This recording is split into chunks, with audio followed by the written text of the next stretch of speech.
Hey, it's Joseph here. Today we are having a look at this product over here, and it is called Trisio Lite 2. And this product has been sitting on my desk for quite a bit, so I think it's finally the time, as well as testing a few things of it. By the way, I did receive this product from Trisio to make a video like this. As you can see, it says Trisio Lite 2 for business and has a product picture on here. Nothing much around the box, but here it does say 8K 32 million pixels, node rotate, any sense. I guess those two things are the features of this device. I haven't done a ton of research. I just wanted to find out as I go. Here it is, Trisio 360 camera. So that's something that is obvious right off the bat. And you can also visit www.trisio.com to find out more information. But it is apparent that this camera is for business purposes. So how do we open this box?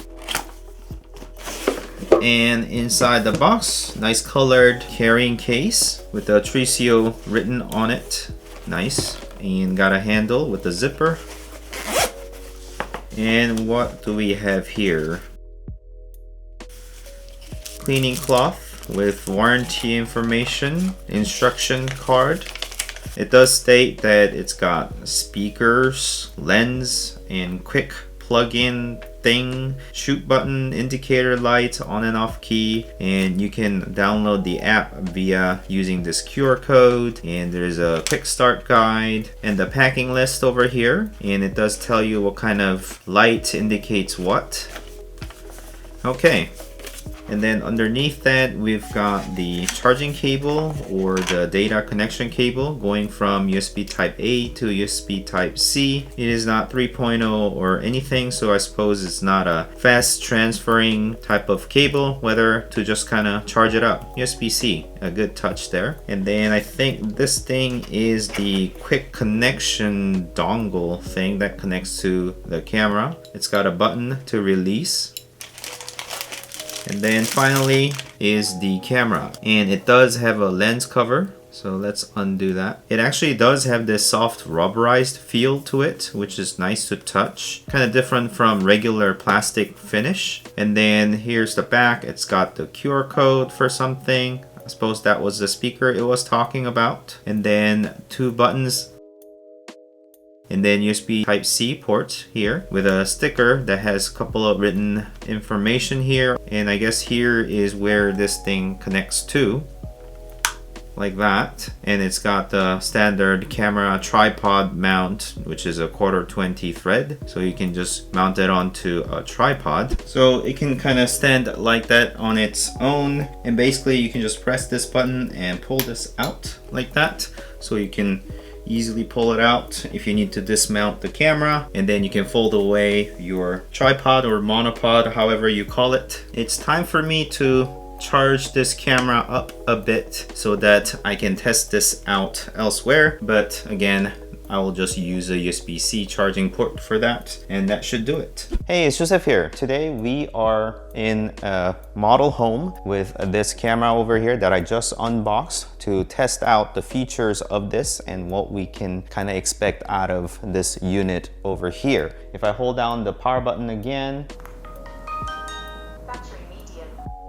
I don't know if you can see on the camera, but there is an LED indicator that's letting me know that it is on. And there is a capture button, and there is a power button, and then there's a speaker on the back that is gonna voice prompt me to let me know what is going on. 360 cameras that I'm used to have basically the 360 lens on both sides, but in this case, it does not have one in the back. So in order to capture 360, surely this would have to kind of rotate, and you'll see that in a moment. But also I have loaded the app onto my phone. It is Trisio 360 app, and if I activate the Trisio 360 app, I need to make sure that my Wi-Fi has been connected to the camera, and on the yep, it has prompted me that the Wi-Fi password was actually 1234567. So I just have to type that in and it's gonna walk me through how to connect to the camera. Then once everything is set up, you're gonna arrive at this screen over here, and then I'm gonna press that big fat red button. And once I press that, then you're gonna be able to preview the image. You're seeing me on that camera over there and effectively through that lens over there. And at this moment, I can go ahead and press the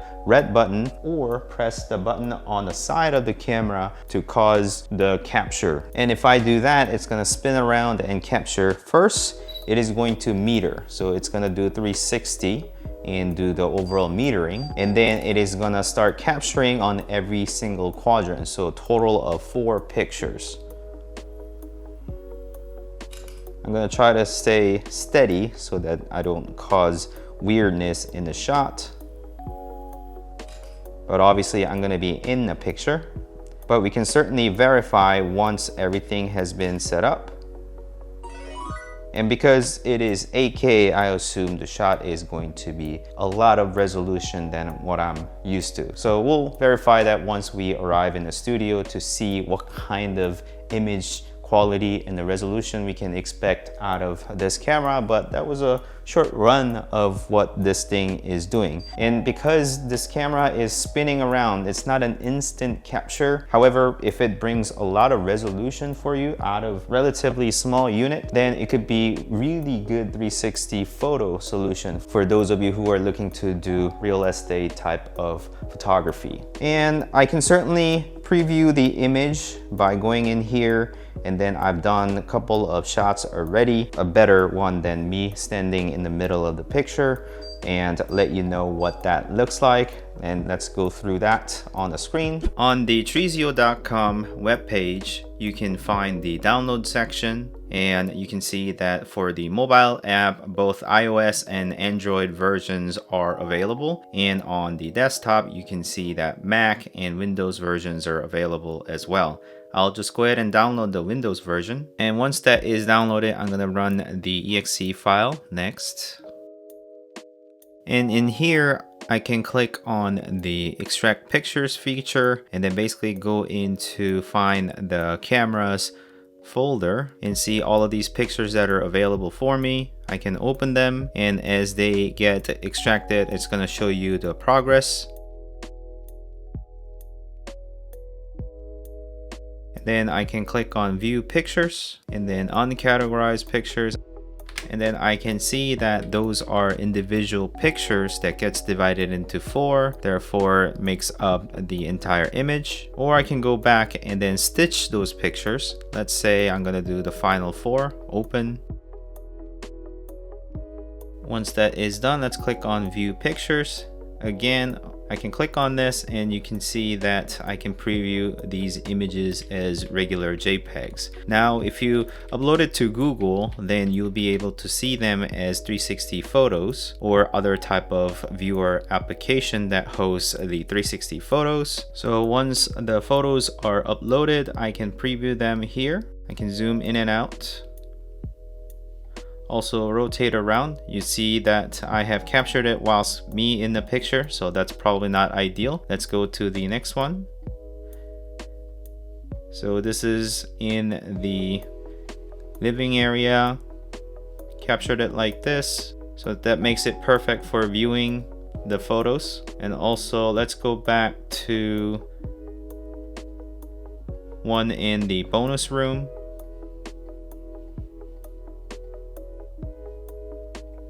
As well as the bedroom.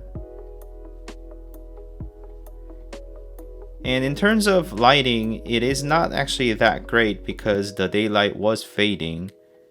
However, it is maintaining the exposure quite well even in darker spaces. Even though I'm zooming in further, there's not much of a noise going on. There are a bit of noises. So I wouldn't say it is absolutely sharp, but because it is 8K photo, it is maintaining a lot of details within the image. Looks pretty good. I would say the living area is better lit than the bedroom, and it does seem to hold details quite well. I would say that is absolutely satisfactory. What do you guys think?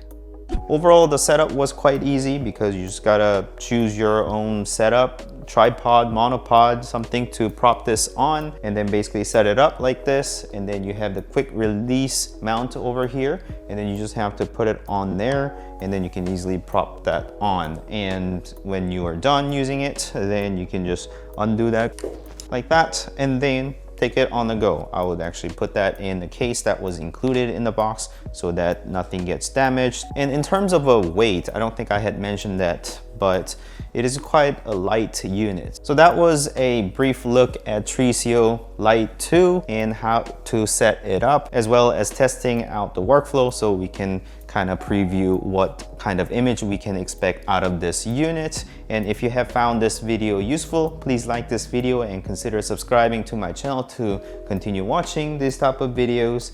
And thank you so much for watching. As always, I'll see you next time. Bye.